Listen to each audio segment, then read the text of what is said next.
L'été est là, avec ses premiers jours de beau temps. Pour certains, c'est la fin d'une dure année d'études, d'examens en tout genre. Pour d'autres, la continuité d'une année de travail. Pour certains, c'est enfin le gong tant attendu des 2 longs mois d'été qui en fait vont passer à la vitesse de la lumière dès début août. Pour d'autres, c'est encore le travail avec la chaleur et le soleil en plus. Dans le conscient collectif, que l'on travaille ou pas, que l'on soit en vacances ou pas, l'été c'est un peu le moment de tous les possibles. Le moment où la vie prend une couleur chaude orangée et prend une odeur de pain près des plages. Cependant, n'y a-t-il pas 2, 3 choses à déconstruire sur l'été? Et comment on est censé en profiter avant de voir 1001 stories sur Instagram, sur TikTok, peu importe, de personnes qui vont nous montrer comment eux en profitent. Alors voilà, si vous avez un été qui ne s'annonce pas exactement de la même couleur qu'il semble paraître sur les réseaux, sans grand voyage, sans grande bande de potes, en gros que vous voulez profiter de votre été de manière relax, posée, tranquille, bienvenue dans ce nouvel épisode du podcast Summer Talk avec votre rouillette nationale. Installez-vous confortablement ou au contraire partez pour une petite marche. C'est parti.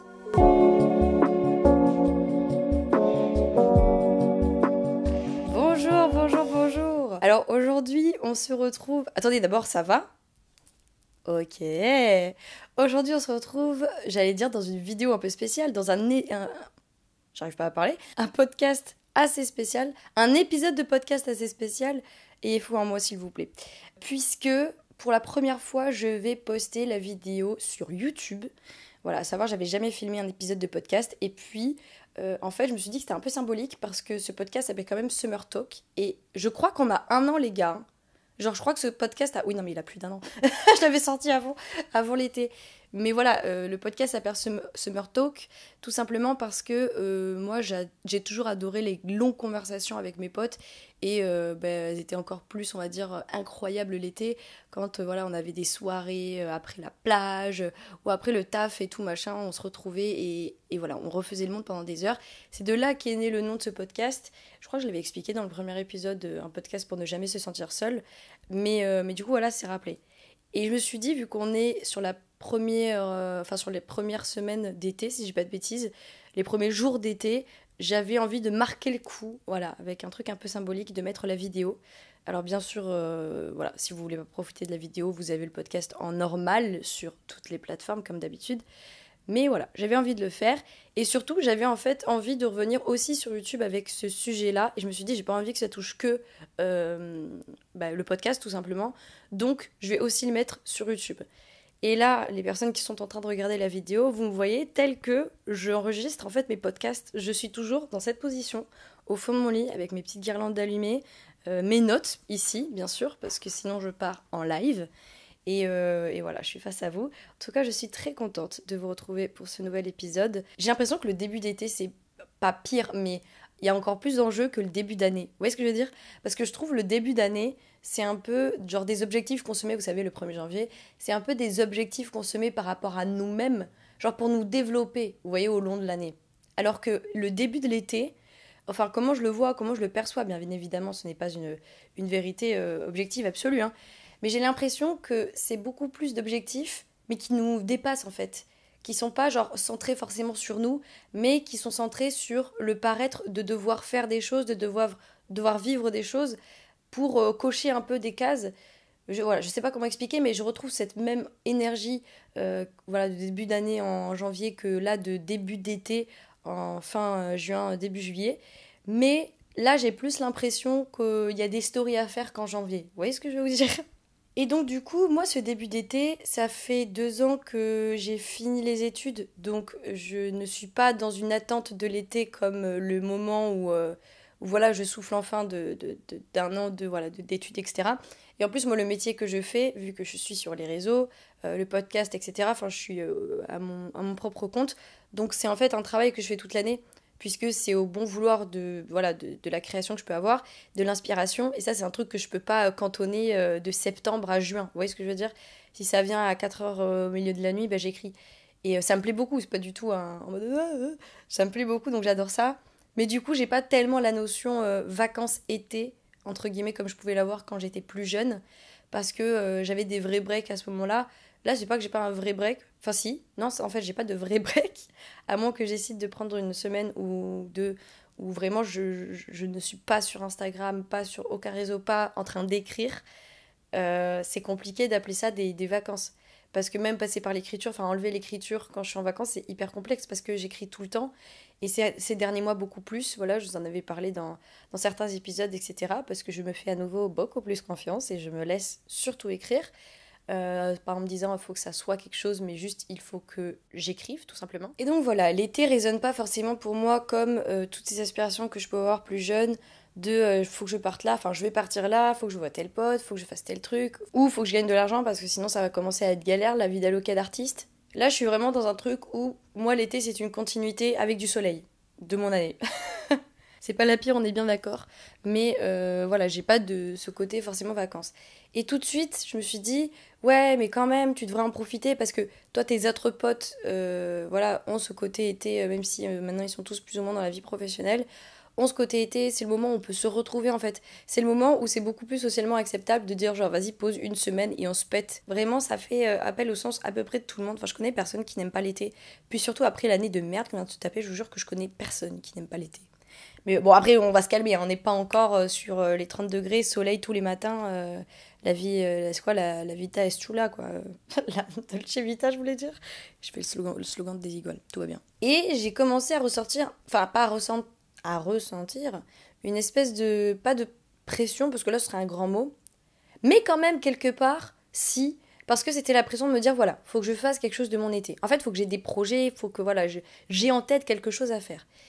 Néanmoins, la seule pensée que j'avais derrière mon crâne, c'était de me dire je veux que cet été serve à une chose, c'est vraiment ralentir la cadence, pas en mode de taf et tout. Comme je vous ai dit, si j'ai de l'inspi, je crée. Mais c'est plutôt genre de m'écouter. On peut ralentir la cadence et travailler en même temps. On peut en fait s'écouter. Voilà. Ça fait très niais, ça fait très, on vous l'a dit 1000 fois, écoute-toi. Mais ça veut dire quoi? Et c'est ce dernier mois, je vais pas dire ces derniers mois parce que ce serait faux. Ce dernier mois, j'ai eu un emploi de temps assez chargé, j'ai beaucoup travaillé, etc.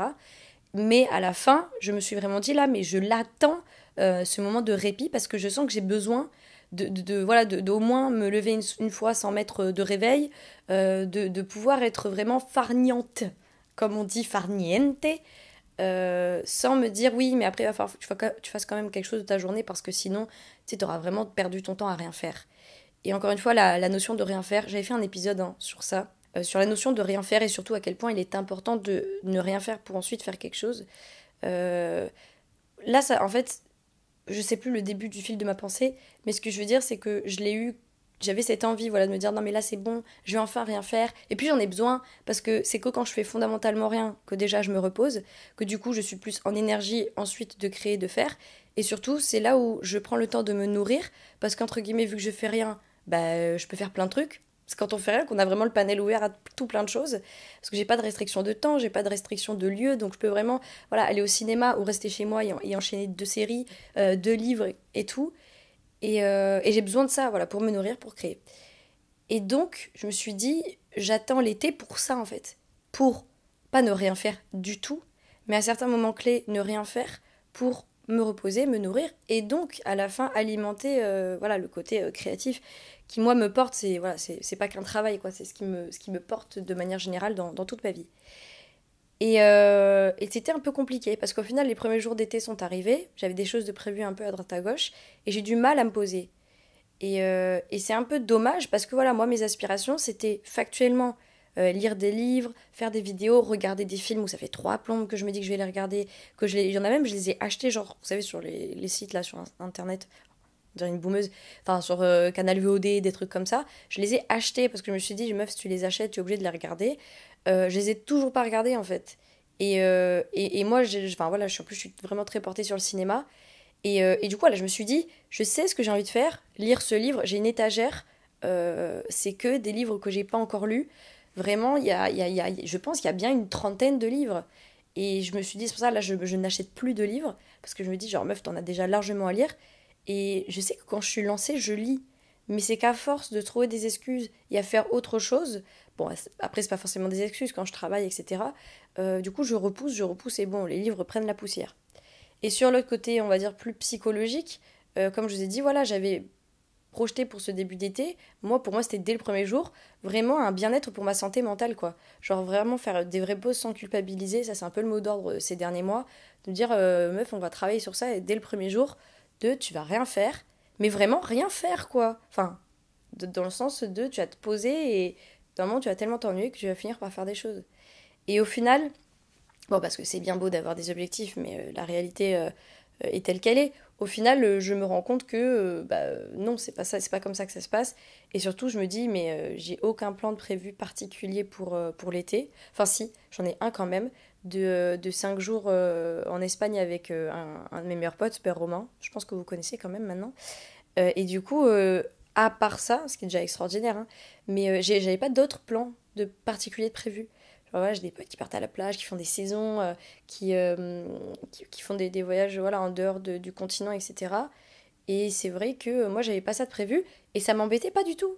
Mais en fait, à partir du moment où il y avait que la question de «Ah, toi, tu fais quoi cet été? Tu fais quoi cet été?» qui est bienveillante, non, on va pas non plus se cacher, tes potes te demandent ce que tu fais cet été, faut pas tout enfin, voilà, diaboliser, hein, c'est pas une pression forcément.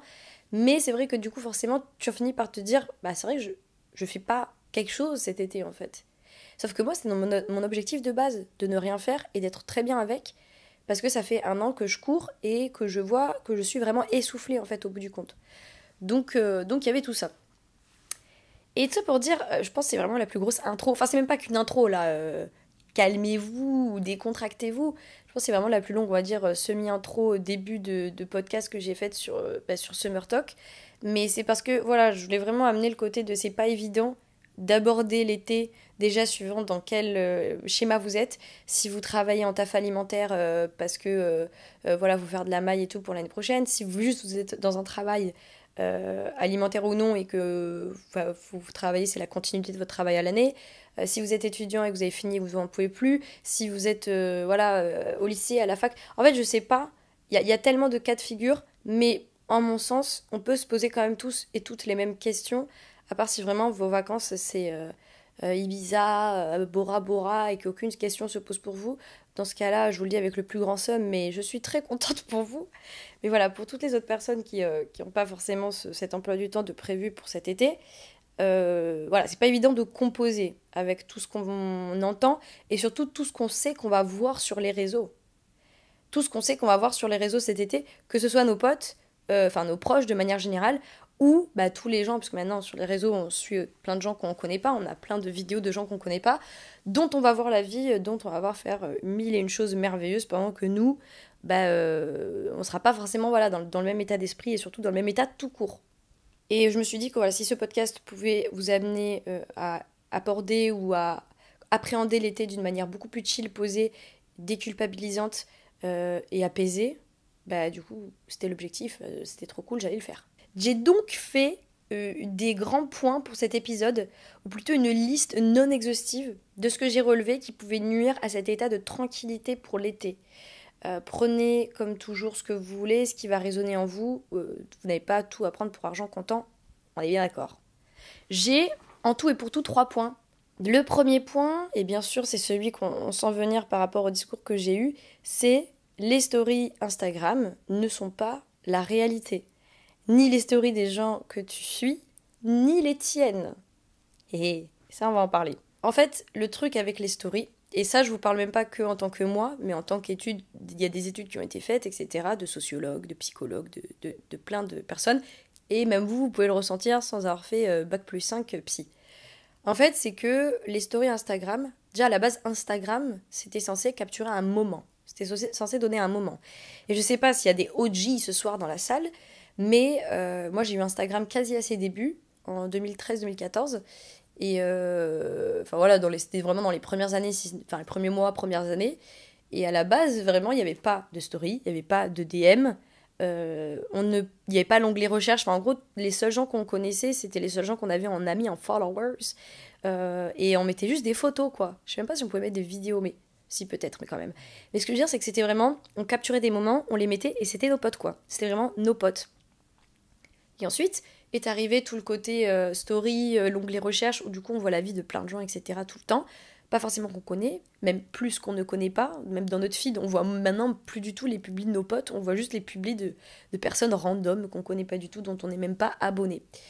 Et du coup, il y a eu ce truc de story qu'on retrouvait beaucoup sur Snapchat, bien sûr, de montrer. Et le truc, c'est qu'il y a vraiment eu ce côté-là. Il y avait besoin de montrer. C'est que moi, je me souviens, pareil, à l'époque, quand j'avais Snapchat, mais les stories, en fait, c'était des trucs, mais débiles. Enfin, on s'envoyait, c'était des vidéos pour rire. Vous voyez ce que je veux dire? Il n'y avait pas de ce côté esthétique, ce côté on prouve. Enfin, vraiment, quand je parle pareil de Snapchat, j'étais au collège, je crois que j'ai arrêté d'utiliser Snapchat, j'étais au lycée, donc 2015, c'est pour vous dire. Ouais, 2016, je crois, j'ai arrêté. Bref, j'ai utilisé Snapchat, je crois, fin collège, début lycée. Et vraiment, les stories, c'était que du bullshit. Alors, bien sûr qu'il y avait un peu ce côté, on est avec des copains, mais dans ma tête, c'était vraiment pas ça. Alors que quand il a commencé à voir les stories sur Instagram, il y a vraiment eu ce côté esthétique, ce côté photo avec petite musique et tout. Et même si c'est très joli, voilà, encore une fois, je suis la première à en faire sur mon compte Cled Munch, donc mon compte Insta. Mais par contre, maintenant, la différence, c'est que j'essaie au maximum de ne pas comme vendre quelque chose qui porterait pas à la jalousie mais à l'envie ou à la comparaison en fait de la personne qui regarde la story et qui est peut-être pas du tout dans voilà encore une fois dans le même contexte, dans le même climat, dans le même mood. Et ça c'est le premier truc nocif, c'est que en fait on va enjoliver cette réalité et du coup elle va être hyper impactante hein, que ce soit pour les autres et pour soi. Et surtout le problème de ces stories Instagram, c'est que ça nous extrait du moment. C'est que de manière générale, capturer une vidéo, une photo, etc. Et là, je parle bien voilà, avec le téléphone. Vous voyez, c'est pas le bail de... tu sais, tu ramènes le Kodak, là, l'appareil photo jetable. Vous êtes tous en train de grailler à la table et d'un coup, pendant vraiment 10 secondes, tu te dis, allez, tout le monde me sourit. C'est un Kodak, vous voyez ce que je veux dire? Il n'y a pas le côté digital, en fait. Et du coup, je pense que, enfin, même avec en vrai, même avec un appareil photo numérique et tout, à la pointe de la mode, pour moi, c'est pas le même concept parce que derrière l'appareil photo, il y a que le côté photo. Vous voyez ce que je veux dire? Il n'y a pas le côté on prend la photo pour ensuite la mettre sur un réseau social. Même si clairement on peut faire une exportation de fichiers, vous allez me dire. Mais à l'instant où on prend, je sais pas, je trouve qu'il y a un mood qui est différent. Mais ce que je veux dire, c'est que voilà, quand on prend une vidéo, une photo pour Instagram, pour TikTok, je sais pas maintenant ce qui est utilisé, les B-Reels aussi, c'est un vrai truc, hein, les B-Reels, c'est qu'en fait on s'extrait du moment que l'on vit parce qu'on est déjà en train de le voir avec des yeux de comment je vais le montrer, comment je vais l'enjoliver, comment je vais le pimper, comment je vais trouver la musique et tout machin qu'il va falloir, comme si ça allait donner limite une ambiance de film. Et encore une fois, je vous dis, je suis la première à le faire. Mais la différence, c'est que et c'est pas pour me dire, non mais après moi je gère beaucoup mieux le truc. C'est pas ça. C'est que il y a plein de moments, j'adore moi les vidéos de vie. J'adore prendre mes potes, bon mes parents c'est plus compliqué, ils veulent pas être médiatisés, je comprends. Mais j'adore moi les moments de vie. Voilà, vraiment si je pouvais filmer juste les humains toujours, dans les restos, dans les bars, dans la vie, dans la rue, j'adore ces vidéos-là. À un moment, vous savez, il y a eu la trend de genre Human Being Human sur les réseaux où c'était vraiment des gens qui prenaient des gens en vidéo avec la musique de American Beauty et c'était trop trop joli. Et ça c'est quelque chose qui me plaît. Et moi c'est vrai que j'aime bien retenir ces souvenirs-là de mes amis. J'ai une story sur un de mes comptes privés, enfin mon compte privé, j'en ai pas 12. Et c'est vraiment, ça s'appelle Beau Jean, et enfin un mode beau plus loin Jean. Et c'est que des stories de mes potes, de ma mif et tout machin, de gens que j'aime, avec bien sûr une petite musique, mais parce que cet aspect film-là, limite il retranscrit un truc genre artistique pour moi tellement je suis contente de ce moment et contente de l'avoir filmé. Mais voilà, bien sûr, il y a des moments où on prend juste des stories pour dire quelque part, ouais, moi j'étais là avec telle personne et je faisais ça. Et donc, le fait est que déjà, vous renvoyez à une réalité qui n'est pas réelle, parce que passer par un montage, passer par un edit de photos, passer par voilà, du pimpage, enlever le son pour mettre une musique, ce n'est pas la réalité.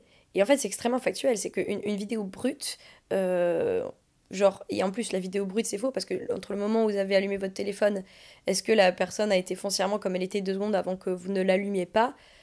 Il y a plein de choses vous voyez, qui entrent en jeu. Et quand on dit ce n'est pas la réalité, c'est pas négatif, c'est que c'est factuel, ce n'est pas la réalité. Parce que ce sera jamais la réalité à partir du moment où on a mis un agent entre ce que l'on voit et nous qui on est.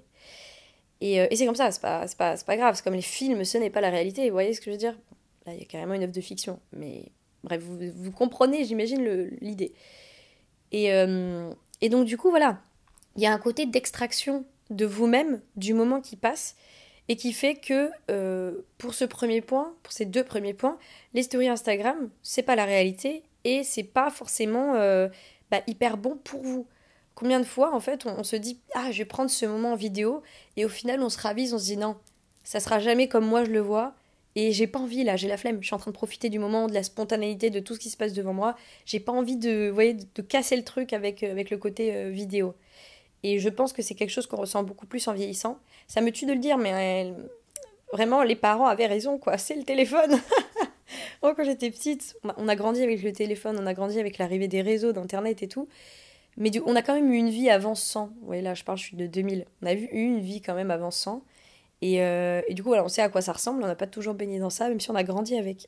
Je sais qu'à un moment, nos parents, enfin, je parle de mes parents, de mes potes et tout machin, quand on a commencé à être vraiment dedans, à être vraiment voilà, dans Snap, on prend en vidéo, eux, ils étaient mais dépassés. Et ça, en fait, je le comprends maintenant. C'est que ma mère, elle m'avait dit, tu verras à un moment, euh, ça va t'énerver, en fait, ça va te saouler. Tu vas reposer ton téléphone.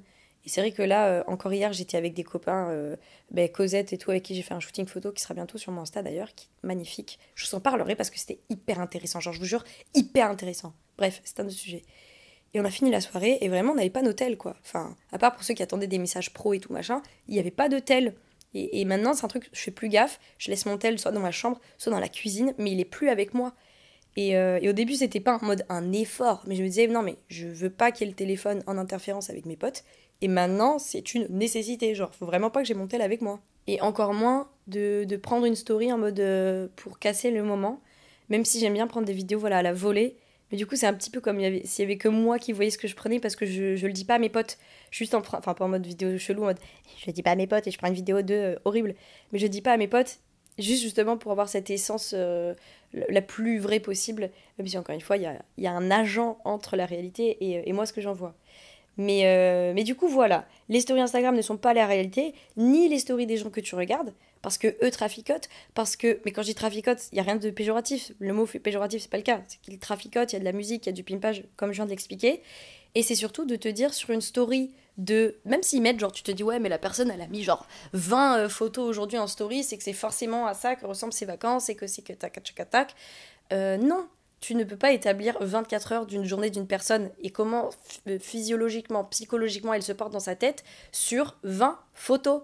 Tu vois, c'est vraiment, c'est impossible. Je pense que, je sais même pas s'il y a besoin de faire étalage de ce point, mais c'est que ce n'est absolument pas la réalité. Et tout comme là dans la vidéo, il y a plein de moments que je vais cutter, il y a plein de moments que je vais, je sais pas, que je vais éditer. C'est évident qu'on est passé par une post-production montage, je vais avoir changé peut-être la couleur, l'intensité de la lumière. C'est pareil sur les photos. On ne peut pas connaître, enfin prétendre connaître ou supposer connaître la vie d'une personne, surtout en mode ah ouais, mais ça se voit qu'elle est trop géniale et que tout va bien quand on voit 20 photos. Parce que voilà, on ne sait pas dans quel contexte elles ont été prises, surtout dans lesquelles elles sont postées. Donc faut vraiment pas avoir ce sentiment de te dire bah ouais, mais elle, ça a l'air trop génial sa vie parce qu'il se passe ça, ça, ça. Parce que déjà, c'est pas ta vie. Et de deux, tu ne sais pas dans quelle dimension elle s'exerce. J'ai carrément mis en point, on ne peut pas appeler la fragmentation du réel le réel, pour la simple et bonne raison qu'il est fragmenté.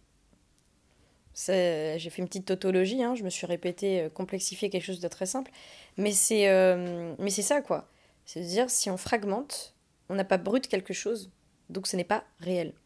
Parce que oui, il y a aussi ce côté de... Vous savez, vous avez les memories sur Snap, il me semble sur TikTok, en fait sur un peu toutes les plateformes, qui vous disent, ouais, il y a un an, tu faisais ça. Genre, ils te mettent du coup une story que tu avais mis il y a un an, jour pour jour.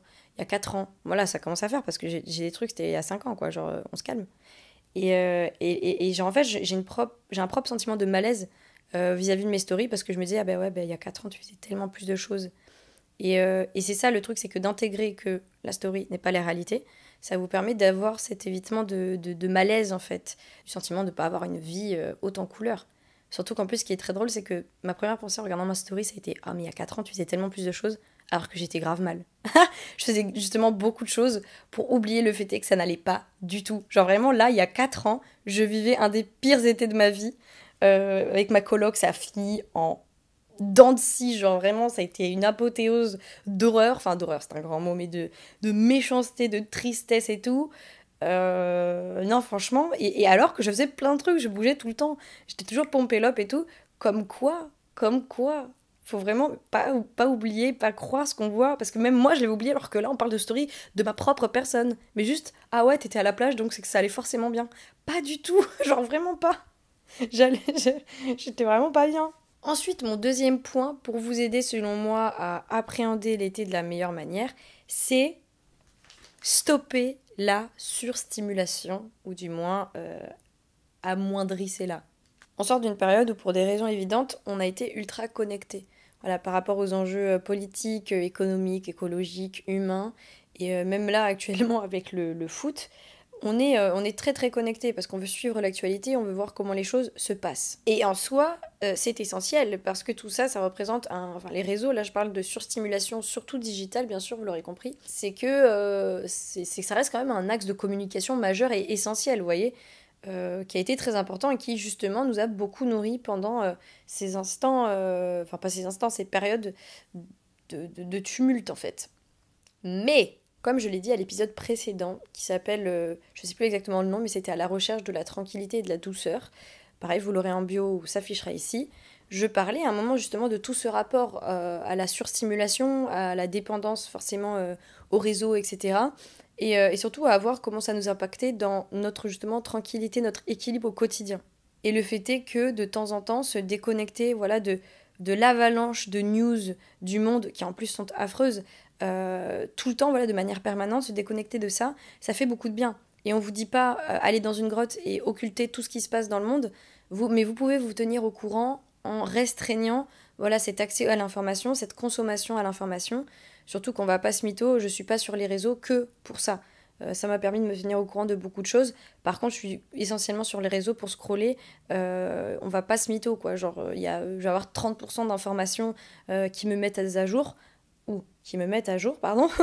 Mais par contre, j'ai pas du tout ça à plein temps. Enfin, je vais pas sur les réseaux dans un but journalistique de m'informer et c'est tout, je sors, je rentre. Non, non, il y a quand même une énorme partie de scrollage, comme je pense beaucoup d'entre nous. Et le fait de déjà se dire là, rien que par rapport au côté informatif, ou voilà d'actualité quelle qu'elle soit, de se dire on peut restreindre la chose sans pour autant se déconnecter et limite avoir un sentiment de culpabilité de ne pas se tenir au courant de ce qui se passe.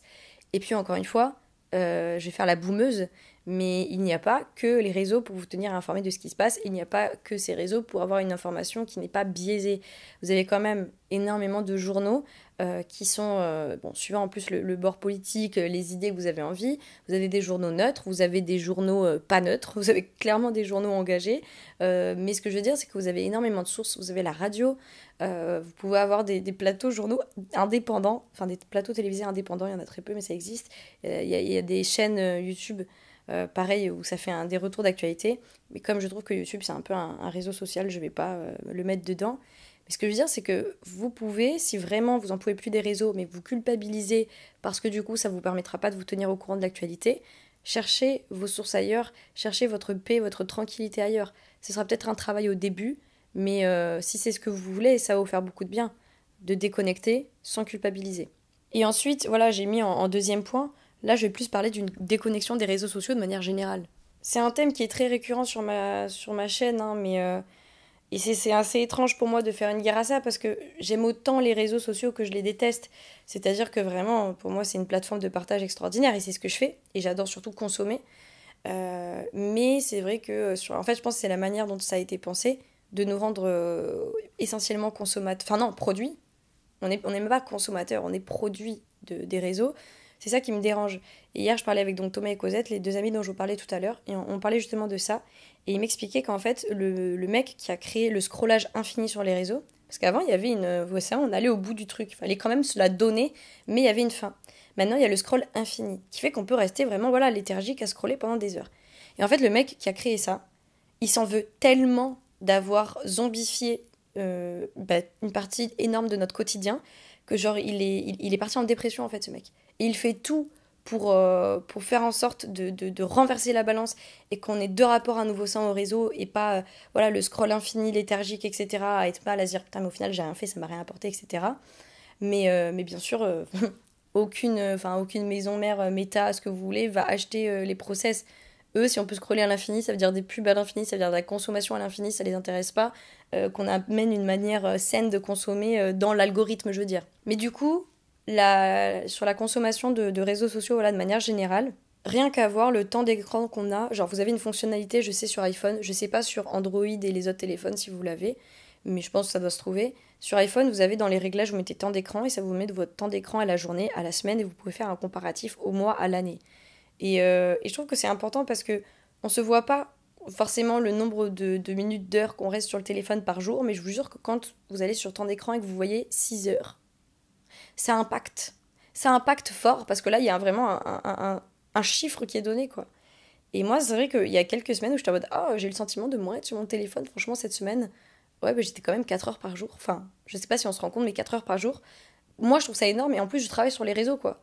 Je trouve ça énorme parce que sur 24 heures, bien sûr, il y a au minimum, on va dire, allez, je vais être gentille pour les insomniaques, je vais dire, il y a 7 heures où on dort, pas passer dans un truc de 9 heures. Il y a 7 heures où on dort, donc déjà dans la journée, on est rendu sur du 17 heures et pas du 24 heures. Et ensuite, sur le 17 heures, on enlève 4 heures où on a les réseaux. Enfin, je sais pas si vous vous rendez compte le temps qu'il nous reste entre manger, faire pipi, se laver, aller à l'école, rentrer de l'école, aller au taf, rentrer du taf, mais ça fait vraiment très peu. Donc il y a ce côté-là où je me suis rendu compte de ce temps d'écran, de comment ça a impacté, et surtout pourquoi j'avais envie de dire il y a un ralentissement qui pour moi est à avoir sur les réseaux, c'est que qu'on travaille ou pas, l'été c'est un moment, comme je le disais, de ralenti en fait, dans toutes les ingérences émotionnelles et dans toutes les responsabilités qui nous pèsent et qui nous incombent à l'année. C'est qu'on a l'impression que le temps est plus doux, bon, sauf quand on travaille dans la restauration, mais on a l'impression que le temps est plus doux. Et vous savez, genre, tout va beaucoup mieux, tout est beaucoup plus chill, c'est l'été. Avec du soleil, de la plage, voilà, un cocktail en bord de mer. Enfin, tu peux pas être malheureux en été, c'est la fameuse phrase. Mais, enfin, elle n'existe pas cette phrase, mais c'est la fameuse idée, vous voyez ce que je veux dire? Tu peux pas être triste à Punta Cana, quoi. Et, pardon, excusez-moi, je me laisse aller parfois et ça déborde, hein. Et, et en soi, c'est vrai, c'est que c'est le temps des ralentis. Bon, même s'ils sont quand même plus ou moins difficiles à avoir. Mais on est énormément sur nos téléphones et le téléphone, ce n'est pas le ralenti. C'est que combien de fois on se dit ah là je vais me poser, je vais me mettre sur mon tel, ça va faire redescendre la pression. Parce qu'on a ce côté de t'es allongé en fait, t'es au repos. Sauf qu'il y a une telle stimulation auditive, euh, visuelle, mais quand on parle de stimulation, c'est que c'est une stimulation qui se passe complètement dans le cerveau d'une manière tellement sinueuse que vous avez l'impression que parce que vous êtes allongé, vous vous reposez, à passer du temps à scroller et tout, alors qu'en vérité, vous ne vous reposez absolument pas. Et en plus, l'agression, vous savez, des fameuses lumières bleues sur l'excitation de la rétine, ça ne repose pas du tout. Et même, c'est que c'est un peu le serpent qui se mord la queue. J'ai vu une vidéo récemment que j'ai trouvé hyper intéressante. C'était un petit sur Instagram qui disait ouais, vous regardez beaucoup de contenu motivation, vous scrollez du contenu motivation. Et il dit mais je comprends pas, si le contenu motivation que vous avez regardé il était bien, ben pourquoi vous êtes encore là? Il dit si vous êtes encore là, c'est que vous assumez le fait que vous consommez en fait. Et que le contenu motivation, vous ne l'écoutez pas pour vous aider à faire des choses là dans l'immédiat, vous l'écoutez juste parce que, et ça a été prouvé, entendre du contenu motivant te donne la même sensation que si tu fais la chose. Enfin, tu sais, dans ton cerveau, quoi. Bien sûr, quand tu crées, quand tu arrives à un produit fini, c'est pas du tout la même rengaine, mais le fait est d'entendre quelqu'un qui te motive, qui te dit mais tu en es capable, etc., ça te donne autant de récompense cérébrale que si tu te mettais à faire la tâche. Voilà, je parle pas de la finalité, de l'avoir fait, de l'avoir réussi, mais que de te mettre à la tâche. Et c'est vrai que j'ai regardé cette vidéo et à un instant, je me suis dit, bon ben là, soit j'éteins, soit j'arrête Instagram pour la journée, soit j'assume complètement le fait est que je suis juste dans de la pure et dure consommation et qu'en fait, je n'attribue même plus de valeur et de sens à ce que je regarde, à ce que j'écoute, parce que si c'était vraiment le cas, bah, je serais partie en effet au bout de la première vidéo de motivation qui disait pas lâche ton téléphone, va courir 100 km, mais qui disait genre ouais, t'as des choses à faire, lâche ton téléphone quoi, enfin en mode arrête de scroller dans le vide si c'est ce que tu es en train de faire. Et c'est donc en ce sens que je parle de se mettre en off pour l'été. Et quand je dis en off, c'est pas forcément voilà tout côté faire une retraite de téléphone pendant 2 mois. Bon, sauf si vous voulez le faire, franchement, bravo à vous, c'est trop chouette. Mais c'est plus de dire, voilà, je prends vraiment des temps dans la journée où je m'octroie le droit d'aller sur les réseaux, la liberté, etc. Mais j'en fais pas une normalité parce que j'ai beaucoup de choses à faire, ne serait-ce que de me reposer. Moi, je vois que depuis que je suis... le soir, en gros, avant, je pense comme beaucoup, je m'assommais de ma journée et sur mon téléphone pour dormir. Je regardais de la l'ASMR, je regardais des trucs, des choses et d'autres. Fallait, voilà, que j'ai vraiment un côté de je m'épuise la rétine sur le téléphone pour, hop, tomber de fatigue. Et j'avais plus ce côté, comme quand j'étais petite, de je me mets au lit et je suis obligée de m'inventer des scénarios, de faire des exercices de sophro pour m'endormir, de vraiment passer par une phase de sommeil où je passe pas de je suis réveillée à je m'assomme de sommeil tellement je suis tellement je me suis assommée de sommeil avec d'autres choses quoi. Et depuis, je dirais, ouais, 2 semaines, un mois, je fais ça. Au début, je m'obligeais à faire ça, à prendre le réflexe du téléphone. Parce qu'en plus, moi, j'étais dans la catégorie ASMR. Donc, t'as l'impression que tu regardes un truc qui va t'aider à dormir, alors qu'une fois de plus, tu ne peux pas, en fait, être aussi détendu pour dormir quand tu as une stimulation visuelle, auditive, etc. Et du coup, j'ai reposé mon téléphone et je me suis forcée au début, je le vivais pas bien. Je me disais, mais comment je vais dormir? Non, mais là, attends, je vais tourner pendant 1 heure alors que j'ai la solution juste de pouvoir allumer ma vidéo, enfin mon téléphone et de m'assommer devant une vidéo quelle qu'elle soit et tout. Et vraiment, au début, j'avais l'impression d'être une assistée du sommeil. Mais genre vraiment à un point, c'était grave. C'est que là, je parle pas en termes d'insomniaque qui, les pauvres, galèrent. Je parle vraiment en termes de qu'est-ce que je vais faire pendant 15 minutes jusqu'à ce que mon cerveau se mette en shutdown, quoi. Surtout que vraiment, je ne galère pas longtemps à m'endormir, vous voyez ce que je veux dire? Je sais que franchement, ça doit être l'histoire de même pas une demi-heure. Et pendant la demi-heure, je commence à tomber, donc c'est pas j'ai les yeux comme ça pendant une demi-heure. Et au début, ça a été ça. Donc déjà, ça m'a quand même fait prendre beaucoup de recul sur la place qu'avait le téléphone. Et là, je me suis dit, c'est très grave. Quand même, d'être une assistée à ce point, tu peux plus dormir par toi-même. Alors que littéralement, j'ai toujours adoré me faire des scénarios. J'ai toujours adoré prendre ces moments-là pour respirer, pour évacuer la journée. Là, je me suis rendu compte que je le faisais absolument plus. Et du coup, j'ai quand même un sommeil, je sais pas s'il est de meilleure qualité, mais c'est clair que je dors mieux. Enfin oui, du coup, de meilleure qualité.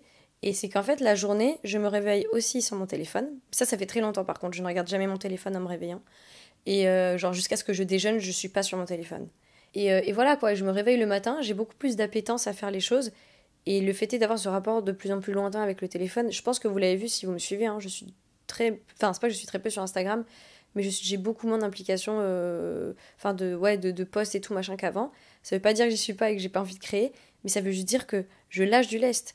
Et je dis pas ça en mode je vais quitter ad vitam aeternam les réseaux incessamment sous peu, mais juste, genre, je suis très contente de développer une relation qui est saine. C'est que maintenant, quand je poste une story, quand je poste un contenu, juste quand je vais moi-même consommer du contenu, je le vis pas mal en fait. C'est pas culpabilisant, j'ai pas l'impression de perdre mon temps parce que j'ai réussi à renverser, enfin parce que je suis, c'est pas encore fini, en train de redonner une place voilà, agréable à ce qui était censé être à la base un outil de partage de contenu.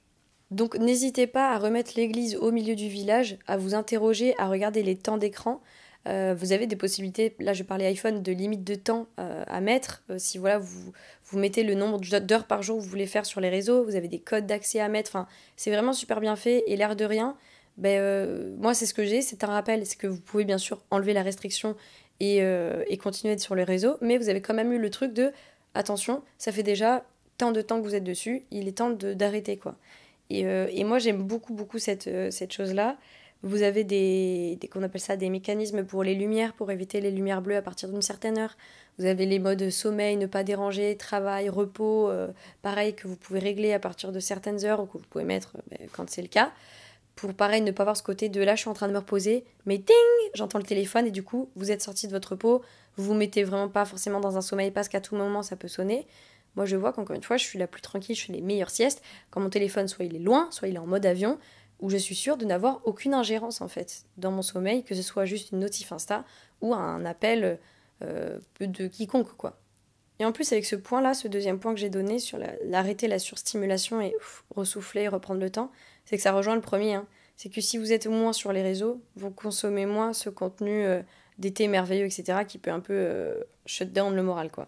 Le dernier objectif, c'est trop drôle le nom, je vous jure, j'ai mis. Et le seul objectif, oser. On dirait genre, je sais pas, une matinale sur France 2 après le téléachat le matin, ça me fait beaucoup rire. Donc comme je vous disais, le côté en fait d'avoir restreint voilà, la surstimulation réseau, et de manière générale, au-delà de ça, d'avoir repris le temps de me reconnecter, de souffler, tout ça, ça m'a donné l'espace à du rien, à de l'ennui. Et pareil, j'avais fait un épisode dessus sur l'ennui et sur l'importance de l'ennui dans sa routine, qui ensuite m'a donné donc envie de faire plein d'autres choses. Et quand je dis le seul objectif, c'est oser, c'est que prenez ce temps voilà, d'été, de la vida es chula, la vida es farniente, ce que vous voulez ou pas, pour expérimenter. Et sans aucune attente derrière. Enfin, là je parle en mon nom parce que je trouve que c'est ce qui est le plus sain quand vous voulez faire quelque chose, c'est de vous dire là j'apprends, là je teste, mais je n'ai aucune pression de réussite, de productivité derrière. Et c'est exactement ce que j'ai mis, MDR, c'est exactement ce que j'ai mis dans ma note. J'ai mis l'objectif, ce n'est pas forcément d'être dans la productivité, mais de sortir un peu de cette routine qu'on a eue à l'année et s'hasarder à se découvrir, à se faire confiance sur ce qu'on est capable de faire ou ce sur quoi, enfin, ou sur ce qu'on a envie de faire. Par exemple, et là je vais vous parler de mes petits objectifs pour un petit peu contextualiser, personnifier tout ça.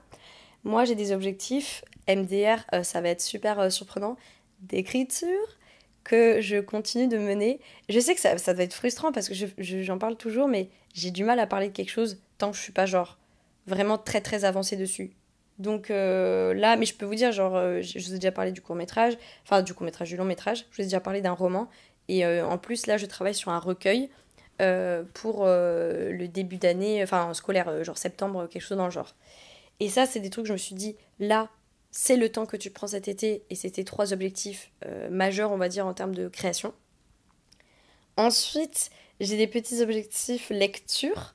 D'ailleurs, je me suis dit que j'aimerais bien vous en proposer un, genre une lecture que j'ai adorée à chaque épisode de podcast, en lien ou pas d'ailleurs, hein.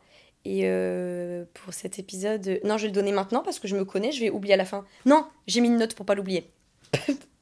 Mais du coup, à la fin de cet épisode, vous aurez ma recommandation littéraire. Mais vraiment aux petits oignons, les gars, hein. Je vous veux pas de recommandations littéraires en mode oh, c'est sympa. Petits oignons, d'accord? Petits oignons. Et voilà, le lien sera bien sûr en bio en description, ce que vous voulez. Mais du coup, voilà, j'ai des objectifs de lecture pour ce mois d'été. Comme je vous ai dit, j'ai 30 livres qui attendent d'être lus. Et j'avais lu un livre dont je vous avais beaucoup parlé, c'était L'art subtil de s'en foutre. Où à un moment, il disait que lui, il avait eu un été où justement, il était dans ce truc de je fais quoi, j'ai l'impression d'être perdu dans ma life. Et où il s'était mis un objectif, bon, lui, c'est un peu un taré, de lire un livre par jour pendant 30 jours ou 50 jours. Mais ouais, il faisait que ça. Je peux pas faire que ça de mes journées, donc ce sera pas un livre par jour, mais j'aimerais bien me faire une sélection sur cet été et de me dire à la fin de l'été, je les ai lus. Ensuite, j'ai mis objectif repos le vrai, au cas où. Vidéo parlotte vlog long, j'espère que ça vous plaît. Là, on est clairement dans un épisode de podcast, donc c'est différent, mais en un sens, moi j'adore. Alors là, je suis vraiment, mais enfin, je pense que ça se remarque. Mais est-ce qu'on a déjà vu quelqu'un d'aussi à l'aise? J'aime beaucoup trop. Je m'étais pas du tout vue. Vraiment, les orteils en éventail. Là, non, mais c'est n'importe quoi, que Juliette. Mais oui, bon, comme vous pouvez le voir, on est dans une ambiance détente famille. T'as les gens qui écoutent le podcast juste, ils doivent se dire, mais de quoi elle parle? Je suis vraiment allongée tout mon long sur le lit, quoi. Mais voilà, il y a ces vidéos-là. J'ai une autre vidéo vlog que j'ai tournée sur une recette de cuisine de sushi. Ça fait une semaine, pareil. Elle m'a fait trop plaisir à faire. J'ai encore un petit blocage hein, à mettre. Donc surtout si vous aimez ces vidéos parlotte mais chill, sans chichi, vous l'avez déjà fait mais voilà, n'hésitez pas à le refaire en commentaire, enfin à me le redire en commentaire parce que ça me booste à aller au-delà de mes craintes. Ensuite il y a partage à fond, putain Juliette. Bon, visiblement j'avais des comptes à régler avec moi-même. C'est le partage avec l'ancrage dans le présent quoi. Les gens, la nature, la vie, tout ça, tout ça. Soit dans le partage, il ne restera rien. La vie est trop courte pour restreindre. Ensuite, j'ai mis s'éloigner du superficiel. Ça, pareil. Bon, est-ce que j'ai besoin de vous faire un nouveau point sur les réseaux? Du superficiel ou même du superficiel que je me crée dans ma tête. On n'a pas besoin de passer par les réseaux pour se mettre des mauvaises choses dans la tête. C'est juste, voilà, de te dire ce qui est beau, c'est ce que tu vois. Enfin, on s'entend quand je dis ça, oui, ce qui est accessible, etc., que tu peux voir, que tu peux toucher, ne va pas en fait poser ton bonheur ou ta satisfaction sur quelque chose qui n'a pas encore eu lieu ou qui n'arrivera peut-être jamais. Ah, je serais heureuse quand, comme elle, j'aurais une maison avec un chien, un mari trop beau qui me fait du pain et tout machin. C'est ce que je veux dire. Et après, j'ai mis un objectif de coréen. Parce que ça, je vous l'ai déjà dit, je compte en faire une vidéo YouTube spéciale, mais je vous fais un petit spoil. 2026, j'aimerais partir en PVT d'1 an en Corée. Voilà. En fait, c'est pas un petit spoil, c'est carrément the biggest spoil. Mais je vais faire une vidéo très explicative sur le process, sur pourquoi, le comment et nanani et la préparation. Mais du coup, là, j'aimerais prendre en plus, parce que je suis toujours mes cours, c'est sur Rosetta Stone, sur mes livres, etc.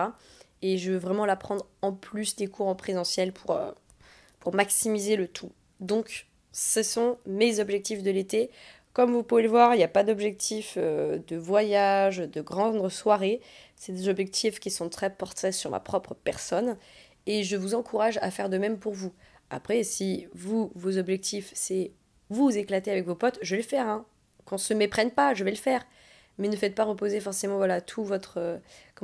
tout le but et l'intérêt que va avoir votre été sur des moments clés sociaux Et en plus vous allez être dans l'attente d'un moment social, soirée, vacances, nanani nanana, plus vous allez être déçu. Le moins vous attendez d'une situation, d'une personne, le mieux vous vous portez, parce que vous pouvez être que surpris dans le bon sens. Hein.